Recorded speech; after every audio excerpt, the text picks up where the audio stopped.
Alright guys, today we're going to learn how to do the power slide.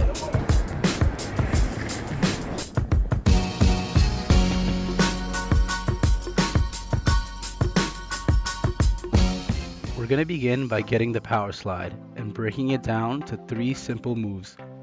The first move is to get yourself in a ready position. The second step is essentially half of a mohawk transition. You'll pivot your left skate on its front wheel so it faces the opposite direction of your right skate. And finally, you want to extend your right leg in a C-like motion so your right skate ends perpendicular to your left skate.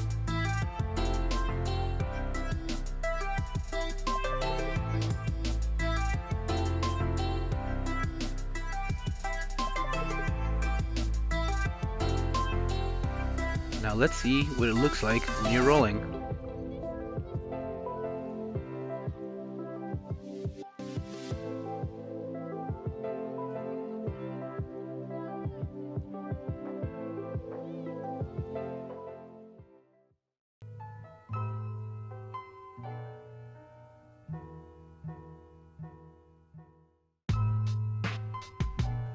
So what we have here is a slow motion recording of Ricardo doing a power slide.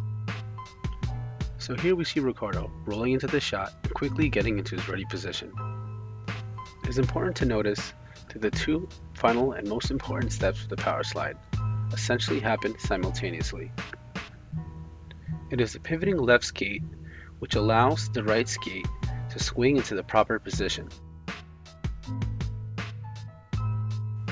It is important to place down your pivoting foot only after it's completed a 180 degrees rotation.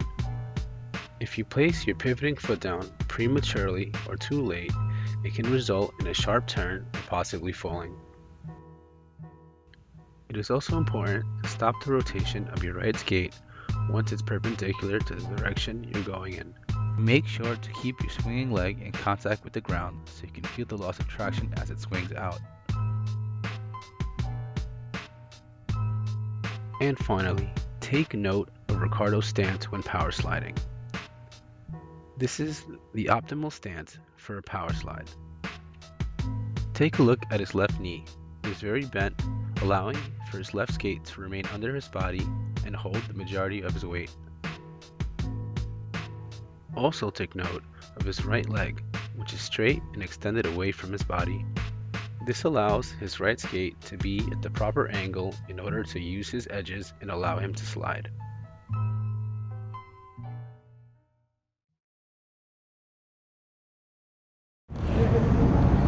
So there are 2 ways to use your inside edge when doing a power slide. The first one is to do a very wide stance where your leg is straight, like so. My leg is straight, but because of the distance, it's using the edge. This stance is better for a high speed because you're more stable and you're less likely to get caught. The second one, you can achieve the same edge by bending in your knee, as you can see. So let me show you.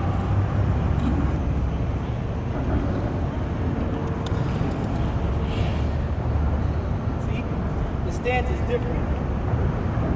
I'm bending my knee more versus the previous stance, which was wider out.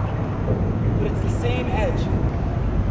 So the power slide with the wide lunge and the far back leg allows you to slide for further versus the power slide with closer legs and the very bent knee, which is more of an abrupt stop.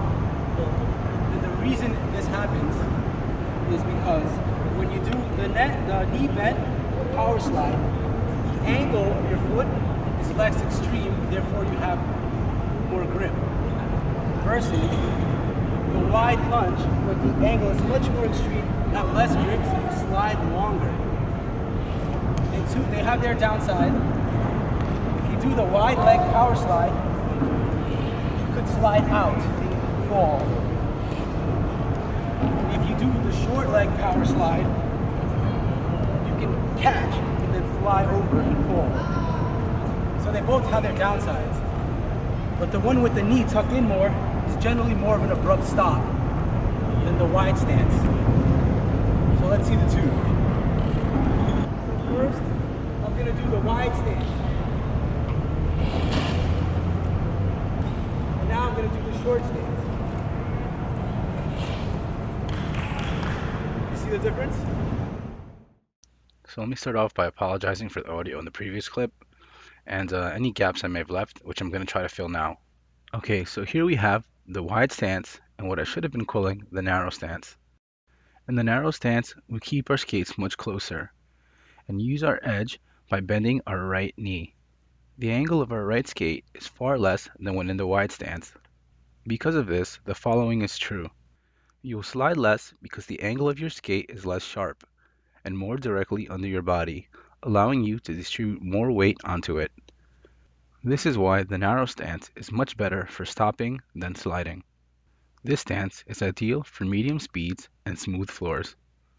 So I already covered a lot about the wide stance being it's the one we introduced to slide with, but it is more ideal for if you're trying to do tricks and you want to slide for a long time. But it's also good for high speeds because the wider stance gives you greater stability, and it's also good for rough floors, which tend to have more traction, so you need a sharper angle to slide and prevent your wheels from catching and sticking to the ground, causing you to fall.